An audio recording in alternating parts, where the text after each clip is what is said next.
Back to news. Palamuru Rangareddy ఎత్తిపోతల పథకంపై న్యాయస్థానం తీర్పు తమకు అనుకూలంగా ఇచ్చినట్టు బీఆర్ఎస్ నేతలు మాట్లాడటం సరికాదన్నారు పీసీసీ చీఫ్ మహేష్ గౌడ్. కోర్టులో పిటిషన్ వేసిన నాగం జనార్దన్ రెడ్డిని బీఆర్ఎస్లో చేర్చుకుని కేసును నీరుగార్చేలా చేశారని ఆరోపించారు.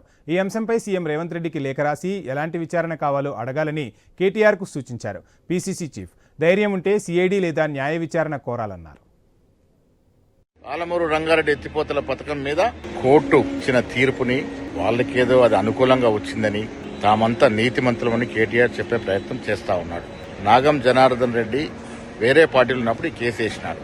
నాగం జనార్దన్ రెడ్డి గారు కేసీఆర్ మీద కేసు వేసిండు. అవినీతి జరిగిందని ఆనాడు కాంగ్రెస్ పార్టీ నాగం జనార్దన్ కేసు వేసినాడు. అవినీతి జరిగిందని ఆధారాలతో కోర్టుకు సమర్పించినాడు.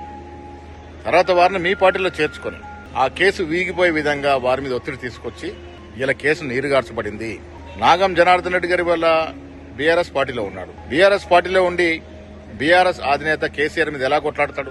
అంత మాత్రాన మీరంతా నీతిమంతులైనట్టు, మీరు చేసిన అవినీతి అంతా మాయమైనట్టు కేటీఆర్ గారు భ్రమపడతా ఉన్నారు. పాలమూరు రంగారెడ్డి ఎత్తిపోతల పథకం మీద